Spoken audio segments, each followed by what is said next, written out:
नमस्कार बच्चों, आज हम सब कक्षा 6 की हिंदी भाषा सेतु का चैप्टर 12 यानी पाठ 12 केसर वाले देश में इस पाठ का अभ्यास कार्य करेंगे। ठीक है, क्योंकि इस पाठ को हमने पिछली वीडियो में पढ़ लिया है, इसलिए इस वीडियो में हम इसका अभ्यास कार्य करेंगे। यहाँ पाठ से संबंधित शब्दार्थ दिया गया है, तो आप इसको यहाँ से नोट कर लें शब्दार्थ को। आगे है अभ्यास प्रश्न, बोध और विचार, बहुविकल्पीय प्रश्न, सही विकल्प चुने। ठीक है, पहला प्रश्न है भारत का स्वर्ग किसे माना जाता है, तो उत्तर है कश्मीर को, इसलिए ग ऑप्शन सही है। दूसरा प्रश्न है जम्मू किस नदी के किनारे पर स्थित है, तो उत्तर क्या है तवी, इसलिए घ ऑप्शन सही है। तीसरा प्रश्न है जम्मू में किसका मंदिर प्रसिद्ध है, तो उत्तर है रघुनाथ जी का, इसलिए क ऑप्शन सही है। चौथा प्रश्न है किस सुरंग को बनाने में बहुत मेहनत करनी पड़ी थी, तो उत्तर क्या है जवाहर सुरंग, उत्तर जवाहर सुरंग है, इसलिए ख ऑप्शन सही है। ठीक है, अगला प्रश्न देखते हैं पांचवा, वेरीनाग किस नदी का उद्गम स्थल है, तो उत्तर है झेलम, यानी झेलम नदी का उद्गम स्थल है, इसलिए ख ऑप्शन सही है। ठीक है, छठा प्रश्न है किस झील का पानी हमेशा नीला रहता है, तो उत्तर है शेषनाग झील का, इसलिए क ऑप्शन सही है। सातवां प्रश्न है शालीमार बाग किस बादशाह ने लगवाए थे, तो उत्तर है जहांगीर ने, इसलिए ग ऑप्शन सही है। आठवां प्रश्न है इस यात्रा वृत्तांत के लेखक कौन हैं, तो उत्तर है कन्हैयालाल नंदन जी, इसलिए ख ऑप्शन सही है। ठीक है, आगे देखते हैं अगला प्रश्न लघुत्तरीय प्रश्न। आगे लघुत्तरीय प्रश्न है, इसका पहला प्रश्न है लेखक वैष्णो देवी क्यों नहीं जा सका, तो उत्तर है इसका कि लेखक क्यों नहीं जा सका। लेखक वैष्णो देवी इसलिए नहीं जा सका क्योंकि वहाँ बहुत सीढ़ियाँ चढ़नी पड़ती है, लेखक का मित्र बहुत मोटा था, वह सीढ़ियाँ नहीं चढ़ पाता, यानी लेखक का जो मित्र था वह इतना मोटा था कि वह सीढ़ियाँ नहीं चढ़ पाता, इसी वजह से लेखक वैष्णो देवी की यात्रा नहीं कर सका, वैष्णो देवी नहीं जा सका। अगला प्रश्न है दूसरा प्रश्न है बरसात में रास्ता ना जाम होने का, नाम नहीं ये जाम है, ठीक है, रास्ता जाम होने का क्या कारण था, यानी बरसात में जब रास्ता जो जाम हो जाता था उसका क्या कारण था, तो इसका उत्तर है घसकीले पहाड़ बरसात में घसक कर रास्ता जाम कर देते हैं। ठीक है, यानी जो रास्ते में घसकीले पहाड़ होते थे वो घसक कर रास्ते को जाम कर देते थे, इसी कारण से बरसात में रास्ता जाम हो जाया करता था। ठीक है, तीसरा प्रश्न है झेलम का उद्गम स्थल कहाँ है, तो उत्तर क्या है, उत्तर है वेरीनाग में बना जलकुंड झेलम नदी का उद्गम स्थल है, यानी जो वेरीनाग में जलकुंड बना हुआ है वही झेलम नदी का उद्गम स्थल है, वहीं से झेलम नदी निकली हुई है। ठीक है, चौथा प्रश्न है लिद्दर नदी यूरोप की नदियों से भी श्रेष्ठ कैसे थी, इसका उत्तर है अपनी खूबसूरती और तेज गति के कारण लिद्दर नदी यूरोप की नदियों से भी श्रेष्ठ थी। ठीक है, अपनी खूबसूरती के कारण तथा अपनी तेज गति के कारण ही लिद्दर नदी सारी नदियों से, यूरोप की नदियों से भी श्रेष्ठ थी, सुंदर थी। ठीक है, आगे दीर्घ उत्तरीय प्रश्न है। दीर्घ उत्तरीय प्रश्न, पहला प्रश्न है दीर्घ उत्तरीय प्रश्न का कश्मीर के प्राकृतिक सौंदर्य का वर्णन अपने शब्दों में कीजिए, इसका उत्तर है कश्मीर को भारत का स्वर्ग माना जाता है, यहाँ पर बहने वाली नदियाँ इसके संदर्भ में वृद्धि करते हैं, इसके संदर्भ में नहीं सौंदर्य में, इसके सौंदर्य में वृद्धि करती हैं। यहाँ अनेक सुंदर झीलें, बाग, बगीचे हैं जो इसकी सुंदरता में चार चांद लगाते हैं। ठीक है, यानी कश्मीर को भारत का स्वर्ग कहा जाता है, यहाँ पर बहने वाली नदियाँ इसके सौंदर्य में वृद्धि करती हैं, यहाँ अनेक सुंदर झीलें, बाग, बगीचे हैं जो इसकी सुंदरता में चार चांद लगाते हैं, यानी इसकी सुंदरता को बढ़ाते हैं। ठीक है, दूसरा प्रश्न है अमरनाथ अपनी किस विशेषता के कारण दर्शनीय स्थल है, यानी अमरनाथ की क्या विशेषता है जिसकी वजह से वह दर्शनीय स्थल है, इसका उत्तर है अमरनाथ गुफा में बाबा अमरनाथ बर्फ के बने हुए हैं जो चांद के घटने बढ़ने के साथ घटते बढ़ते रहते हैं। यह अमरनाथ की सबसे बड़ी विशेषता है जिसके कारण वह दर्शनीय स्थल है। ठीक है, यही सबसे बड़ी विशेषता है कि वो बर्फ के बने हुए हैं और चांद के घटने और बढ़ने के हिसाब से घटते बढ़ते रहते हैं, इसी की वजह से वह दर्शनीय स्थल है। ठीक है, अगला प्रश्न देखते हैं। तीसरा, लेखक को निम्नलिखित स्थल क्यों सर्वाधिक प्रभावशाली लगे? ठीक है, लिद्दर नदी, शेषनाग झील, डल झील, निशात बाग, ये निशांत नहीं है, निशात है। ठीक है, निशात बाग, शालीमार बाग। उत्तर है, लेखक को निम्नलिखित स्थल विभिन्न कारणों से प्रभावशाली लगे, यानी निम्नलिखित कारणों से प्रभावशाली लगे। एक एक करके सबके बारे में जानते हैं। पहला है लिद्दर नदी। यह नदी सांप से भी तेज गति से बहती है। इसका स्वच्छ और ठंडा पानी लेखक को रोमांचित कर रहा था। ठीक है, दूसरा है शेषनाग झील। शेषनाग झील, इस झील का पानी हमेशा नीला रहता है। सौंदर्य की दृष्टि से यह स्वर्ग की नदियों से टक्कर लेती है। अगला है तीसरा, डल झील। इस झील में चलने वाले सिकारे उसकी आभा बढ़ा रहे थे, यानी उसकी सुंदरता बढ़ा रहे थे। नाव में केसर, फूल, कश्मीरी रेशम, ये आधा से है। ठीक है, कश्मीरी रेशम की चीजें मिल रही थी। ठीक है, आगे है निशात बाग। निशात बाग की विशेषता यह थी कि निशात बाग डल झील के किनारे सीढ़ीनुमा एक खूबसूरत बाग है। इस बाग की अद्भुत सुंदरता देखकर लेखक आश्चर्यचकित हो गया। ठीक है, आगे है शालीमार बाग। शालीमार बाग, यह बाग जहांगीर ने बनवाया था। यहाँ चिनार के सुंदर पेड़, चबूतरे, संगमरमरी मेहराबें, बरामदे तथा फूलों की क्यारियां लेखक को मनमोहित कर रही थी, यानी लेखक के मन को मोहित कर रही थी। ठीक है, एक ही को रहेगा, दो नहीं रहेगा। अगला प्रश्न है, अगला प्रश्न देखते हैं। चौथा, हाउस बोट व शिकारे के विषय में लेखक द्वारा बतलाए गए वर्णन को अपने शब्दों में लिखिए, यानी लेखक ने जो वर्णन बताया है उसको अपने शब्दों में लिखिए। तो इसका उत्तर इस प्रकार है, शिकारे नाव की तरह होते हैं। इन्हें डल झील में जल क्रीड़ा करते देख सकते हैं। हाउस बोट झेलम नदी में देखी जा सकती है। ये अंदर से राजसी महल के समान होते हैं। इनमें आरामदायक सभी चीजें उपलब्ध होती हैं। शिकारे और हाउस बोट कश्मीर की झीलों में तैरती सैलानियों को बहुत खूबसूरत लगती हैं, यानी सैलानियों को बहुत ही खूबसूरत लगती हैं ये सारी चीजें। ठीक है, अगला प्रश्न देखते हैं। पांचवा प्रश्न है, आशय स्पष्ट कीजिए। आशय स्पष्ट कीजिए। क है, राम राम करते राम बन गया। ठीक है, आशय है इसका, घसकीले पहाड़ों से जाम रास्ते को पार करने के बाद आगे के टेढ़े मेढ़े मोड़ों को भी पार कर लिया। इस प्रकार राम राम करते करते राम बन गया, यानी राम राम करते करते राम बन लेखक पहुंच गया। ठीक है, आगे है ख, अपने काम पर आदमी को इतना ही भरोसा होना चाहिए। इसका आशय क्या है? इसका आशय है, जिस प्रकार सुरंग बनाते समय इंजीनियर को अपने ऊपर पूरा विश्वास था, वही विश्वास हर आदमी को अपने ऊपर होना चाहिए। यानी जैसे इंजीनियर को विश्वास था कि ये सुरंग बारूद करके में आग लगाने से हो जाएगी, खुल जाएगी, वही विश्वास सबको अपने ऊपर होना चाहिए। ठीक है, इस पंक्ति का यही आशय है। आगे है ग, अगर कश्मीर नहीं देखा तो हिंदुस्तान में कुछ नहीं देखा। इसका आशय क्या है? तो इसका आशय है कि कश्मीर को भारत का स्वर्ग कहा जाता है।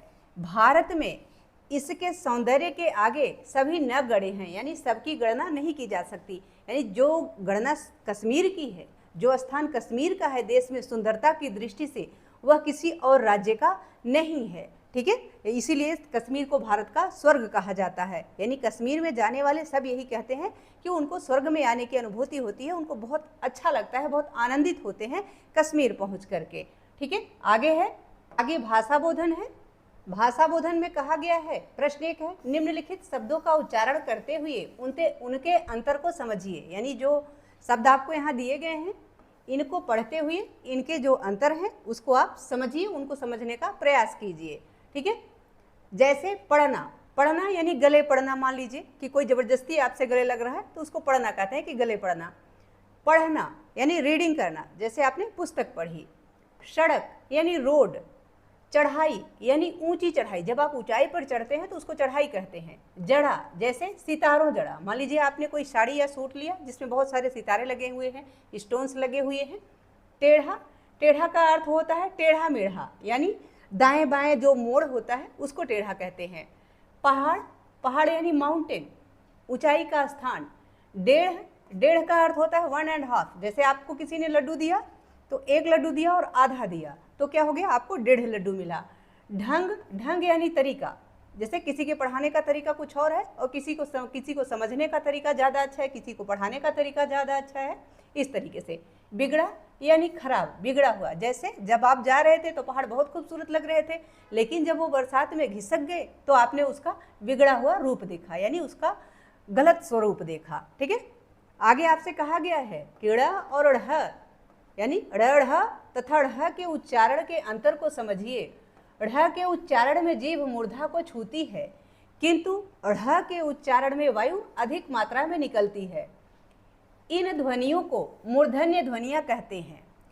ड़ और ढ़ भी मूर्धन्य ध्वनियाँ हैं, किंतु इनके उच्चारण में वायु कम तथा ढ़ के उच्चारण में अधिक वायु निकलती है। मूर्धन्य किसे कहते हैं, आपको मूर्धा को छूती है और मूर्धन्य होता है, इसका मतलब ये है कि जब आपकी जीभ मुड़ती है गले की तरफ, यानी तालू की तरफ ऊपर मुड़ती है, जाती है गले की तरफ, वो अवस्था जो होती है उसे ही मूर्धन्य कहते हैं। ठीक है, जब जीभ मुड़ के जाती है तालू की तरफ, यानी गले की तरफ जाती है, तालू की तरफ होके मुड़ती है, तो उसे ही मूर्धन्य कहते हैं। मुड़ी ही अवस्था को ही मूर्धन्य कहते हैं। ठीक है, इसका उदाहरण देख लेते हैं। जैसे आपने लिख लिया चढ़ना, क्या हो गया, चढ़ना, ये हो गया पढ़ना, बढ़ना, ठीक है, बढ़ना या फिर पढ़ना। ठीक है, इस प्रकार के जो शब्द होते हैं एड़ा और अढ़ के उच्चारण के लिए होते हैं। भाषा बोधन का दूसरा प्रश्न है, रेखांकित संज्ञा शब्दों के भेद लिखिए। क है मैंने पुस्तक मेज पर रख दी, तो यहाँ मेज जो रेखांकित शब्द है यह कैसा मतलब संज्ञा शब्द है, तो जातिवाचक संज्ञा शब्द है। मेज क्या है, जातिवाचक संज्ञा शब्द है। ठीक है, दूसरा है ख, हम उन दिनों लाहौर ही में रहते थे, तो लाहौर जो है यह अंडरलाइन जिसको किया गया है यह व्यक्तिवाचक संज्ञा है। कैसी संज्ञा है, व्यक्तिवाचक संज्ञा है लाहौर में। ग है सहसा एक जगह लोगों का समूह नजर आया, तो इसमें जो लोगों है यह जातिवाचक संज्ञा है तथा जो समूह है यह समुदायवाचक संज्ञा है। ठीक है, आगे है घ, तब मैं और मेरा मित्र एक तरफ खड़े हो गए और अपनी थकान मिटाने लगे, तो इसमें जो मित्र शब्द है यह जातिवाचक संज्ञा है। ठीक है, और थकान जो है यह क्या है, यह भाववाचक संज्ञा है। थकान भाववाचक संज्ञा है और मित्र जातिवाचक संज्ञा है। तीसरा प्रश्न देखते हैं।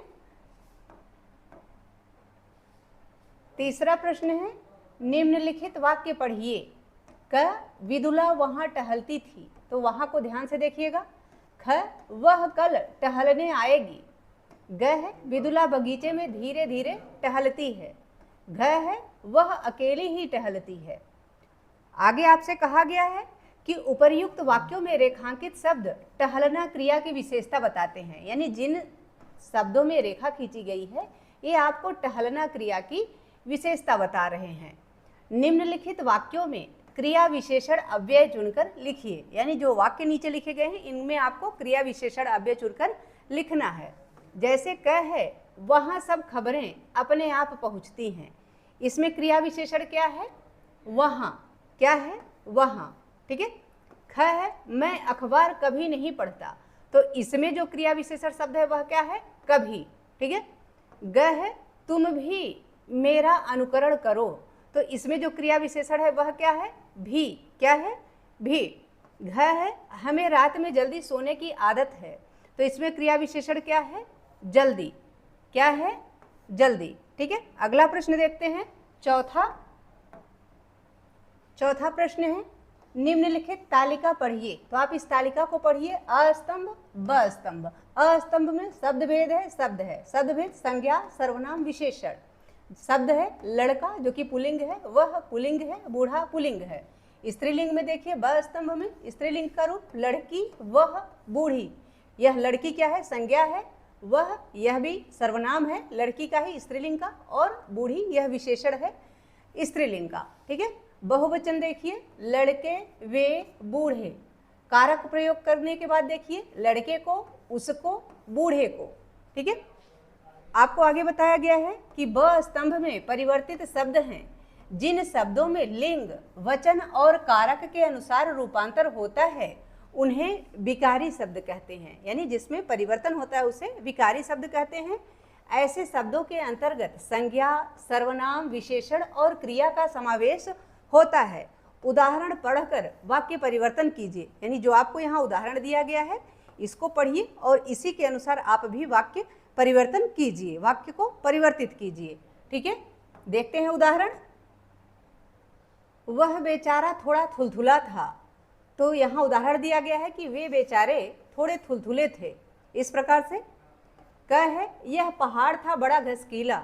तो क्या बनेगा? यहाँ उत्तर होगा वे पहाड़ बड़े घसकीले थे। ख है, यह कुछ छोटा रास्ता था। तो उत्तर इसका क्या होगा? वाक्य परिवर्तित होके होगा ये कुछ छोटे रास्ते थे। ठीक है, आगे देखते हैं। 5वां प्रश्न है, निम्नलिखित वाक्यों में प्रयुक्त क्रियाएं ध्यानपूर्वक देखिए। यानी जो क्रियाएं यहाँ प्रयुक्त हुई हैं उनको आप ध्यानपूर्वक देखिए। क है, रामलाल दूसरों से खत लिखवाते हैं। ख है, मालिक ने नौकर से बर्तन साफ करवाए हैं। तो यहाँ करवाए, लिखवाते, इनको देखते चलिए। ग है, माँ ने बच्चे को दूध पिलाया। घ है, किसान ने बैलों को खेत से निकाला। ङ है, उसने मेरा उपदेश नहीं भुलाया। उपर्युक्त वाक्यों में रंगीन छपी क्रियाओं से उनके कर्ताओं पर दूसरे कर्ताओं की प्रेरणा समझी जाती है। यानी कोई उनसे कार्य करवा रहा है, प्रेरणा दे रहा है उनको। इन्हें प्रेरणार्थक क्रियाएं कहते हैं। यानी जब किसी से कोई कार्य करवाया जाता है तो उसे प्रेरणार्थक क्रिया कहा जाता है। प्रेरणार्थक क्रिया के भी 2 रूप होते हैं। यहाँ आप देखिए, ये क्रिया है, ये प्रथम प्रेरणार्थक क्रिया है, ये द्वितीय प्रेरणार्थक क्रिया है।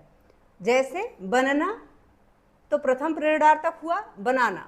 दूसरा प्रेरणार्थक क्रिया हुई बनवाना। सुनना, ये क्रिया शब्द है। और सुनाना, यह प्रथम प्रेरणार्थक क्रिया है। और द्वितीय प्रेरणार्थक क्रिया क्या है? सुनवाना। रोना प्रथम ये क्रिया है। रुलाना, ये प्रथम प्रेरणार्थक क्रिया है। द्वितीय प्रेरणार्थक क्रिया है रुलवाना। ठीक है, इसी प्रकार क्रिया है मिलना, और प्रथम प्रेरणार्थक क्रिया है मिलाना। द्वितीय प्रेरणार्थक क्रिया है मिलवाना। देना क्रिया शब्द है। दिलाना प्रथम प्रेरणार्थक क्रिया है, और दिलवाना यह द्वितीय प्रेरणार्थक क्रिया है।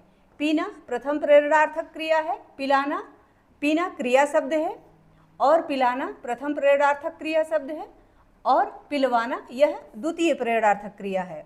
तो आपसे कहा गया है कि प्रेरणार्थक क्रिया के दोनों रूपों के 5-5 उदाहरण दीजिए। तो आपको 5-5 उदाहरण देने हैं दोनों को। वो इस प्रकार, इसका उत्तर इस प्रकार है। जैसे सोना, ये क्रिया शब्द है। सुलाना प्रथम प्रेरणार्थक क्रिया है, और सुलवाना यह द्वितीय प्रेरणार्थक क्रिया है। दूसरा वाक्य है, दूसरा शब्द है खाना, जो कि क्रिया है। खिलाना यह प्रथम प्रेरणार्थक क्रिया है। खिलवाना द्वितीय प्रेरणार्थक क्रिया है। तीसरा शब्द है भूला, भूलना यह प्रथम प्रेरणार्थक क्रिया है। भूलवाना द्वितीय प्रेरणार्थक क्रिया है। चौथा शब्द है जला, जलना ये प्रथम प्रेरणार्थक क्रिया है। जलवाना द्वितीय प्रेरणार्थक क्रिया है। 5वां शब्द है भूना, ये क्रिया शब्द है। भूनना यह प्रथम प्रेरणार्थक क्रिया है, और भुनवाना यह द्वितीय प्रेरणार्थक क्रिया है। ठीक है, आगे ज्ञान विस्तार है। तो ज्ञान विस्तार में क्या दिया गया है? ज्ञान विस्तार में आपसे कहा गया है कि कश्मीर का वर्णन अन्य कवियों यानी लेखकों ने भी बहुत ही रोचक ढंग से किया है। कश्मीर से संबंधित अन्य लेख पढ़िए, तो और लेख भी पढ़िए कश्मीर से संबंधित। दूसरी बात कही गई है कि कश्मीर भारत का मान है, अभिमान है, विषय पर एक लेख लिखिए, इसमें कश्मीर की वर्तमान समस्याओं का भी उल्लेख कीजिए। तीसरी बात कही गई है कि राहुल सांकृत्यायन और अज्ञेय के यात्रा वृत्तांत को पढ़ें। ठीक है, इनके यात्रा वृत्तांत को आप जरूर पढ़ें। तो इसको विद्यार्थी स्वयं करें, क्योंकि ज्ञान विस्तार विद्यार्थी को स्वयं करना होता है। आप इसको स्वयं करें, नेट की सहायता से कर लीजिए जहां आपको परेशानी हो, या फिर कमेंट कीजिए। ठीक है, आशा है कि यह पाठ तथा इसका अभ्यास कार्य आप सबको बहुत अच्छे से समझ में आ गया होगा। यदि पाठ से संबंधित या वीडियो से संबंधित कोई सुझाव है या आपकी कोई क्वेरी है, प्लीज़ कमेंट बॉक्स में अवश्य लिखिए।